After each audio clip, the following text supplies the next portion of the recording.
Browns win, but it was overshadowed by a fight that broke out in the closing seconds of the game where 3 players were ejected. First, Steelers QB Mason Rudolph tried to pull off Browns lineman's Myles Garrett's helmet, and in retaliation, Garrett ripped off Rudolph's helmet and then swung the helmet and connected with Rudolph's unprotected head. All right, we bring in Jonathan Vilma here, and first of all, what's your take on everything that happened? Mason Rudolph clearly started it. I've agreed with Max when he's been explaining how he instigated it. Once Myles Garrett, frankly, blacked out, there was nothing there. There was no going back from that. And unfortunately, he realized how severe it was, or how severe it could have been, once he was actually down on the ground when DaCosta was basically holding him down, and then when he was on the sideline again. He definitely deserves to be suspended.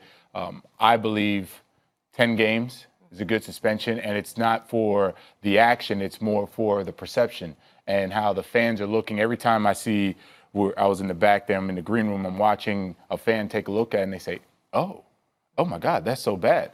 And so the NFL has to have now a counter reaction to that with a suspension that will satisfy the fan base. And then you look at what Maurkice Pouncey did. I'm saying Maurkice Pouncey, he should have 2 games. Maybe 3 max, only because you watch, there are 2 offensive linemen, David DaCosta, he's on top of Myles Garrett, and then you're watching a same position, Maurkice Pouncey, offensive lineman, he is kicking and punching him, and I'm saying, well, there's one person trying to resolve the situation. Both were right, by the way. I believe that Maurkice Pouncey was right in retaliating the way he did, but if you're the NFL and you're saying there's one guy trying to solve this and smother the situation, there's another guy, frankly, keeping it going. And so that's why he would deserve a suspension. A few quick questions before I let these guys jump in. So what should punishment be for Mason then as well, Mason Rudolph? Wow, Mason Rudolph, it's hard to say because I've been in this scenario where the NFL is looking at this, and it's not just from, I know I'm giving you a long answer, but it's not just from all right, what did he do on the field? It's how is the public perceiving this? And I've been in that situation before with Bountygate, where even if you did nothing wrong, but the public perceives it as such, then we have to have a punishment that fits the crime, the perceived crime. So Mason Rudolph right now looks like a hero, right? He looks like he's done nothing wrong. Everyone's saying, oh, how could Myles Garrett ever do that to him? So I don't know if he gets a punishment based on the perception. My last question is, I know you're talking about NFL has to do this for public perception. What's your actual opinion on the swinging of the helmet? Do you think it's deserving of the 10-game suspension? I do believe that, yes. Because the action was wrong? Because the action was wrong, yes. So from a player's perspective, I do believe that, because when there were tons of fights playing in my career, anytime a helmet came off, you're talking about a player either removing themselves from the fight, or it was, everybody understands, or you kind of the player that got his helmet taken off. They don't pursue the fight, right? Correct. Trust me, I agree with what you've been saying. Now, I equate it to fighting your brother, sister, whoever it is. You hold back. You always hold back, right? You just don't go all out. Myles Garrett went all out, and you just never see a player go all out when a helmet is off and that player is, in essence, defenseless, because these are alpha males we're talking about, the best of the best athletes. I think based on what we saw, I don't think Mason Rudolph gets punished. I think where the potential for punishment is with Myles Garrett, what he tells the league that was said to him. If Mason Rudolph said some of those things that ultimately provoked Myles Garrett to respond the way that he did, then there may be some culpability on the part of Mason Rudolph in the eyes of the league.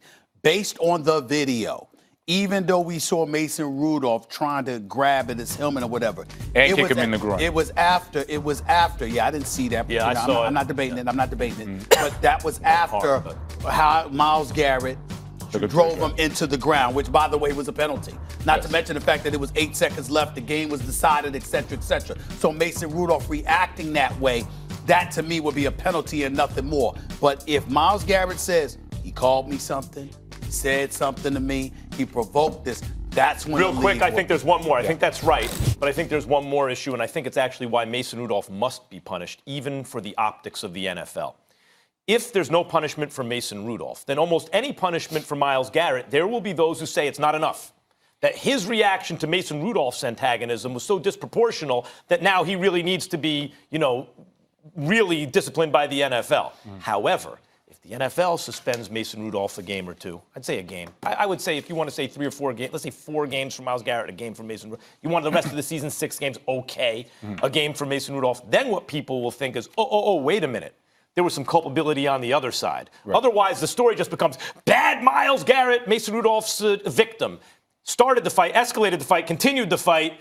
But you need to do something if you're the league to show people, actually, this guy also was culpable in some way. I think he needs to be suspended for at least the game. Yeah. All right. Thank you so much, Jonathan, for joining us. We got to wrap this. We got one more thing to do on the show. We appreciate your insight as always. First Take all day. We've been talking about the Browns, Steelers, helmet melee. We asked you guys to weigh in on our Twitter poll of the day. Should Myles Garrett be suspended for the rest of the season? 79% of you said yes. Are you surprised by the overwhelming majority of the nation feeling that way? No, the egregious nature. You swing a helmet and connect on a quarterback who doesn't have a helmet on. That's bad in and of itself, and it warrants the 6 games. But considering the culture that we're living in, what the NFL is trying to eradicate from its game, there is no question in my mind you will not see Myles Garrett again this season, and you shouldn't. I could be convinced, as I said. My first reaction is, okay, if you want a heavy punishment, 4 games for Myles Garrett, 1 game for Mason Rudolph. I could be convinced at 6 games. You're looking at 3 to 6, take the heavy hand, because it accomplishes a lot. It takes them out for the rest of the year. People who want severe penalty should be more satisfied than if they see him again this year. But that's it. 6 games, he misses the rest of the season. I would not go beyond that. And importantly, Mason Rudolph should be suspended at least 1 game. Guys, I do have an update that has just come through. Myles Garrett has been suspended for at least the rest of this season and the postseason as well. Quick thoughts on that. They're not going to have to worry about that. It's exactly what you expected. It was a given. It's exactly what I expected. It's warranted, and people have to understand you're not character assassinating him. You're holding him accountable for his actions last night. It's just that simple. You can't do that. Just can't.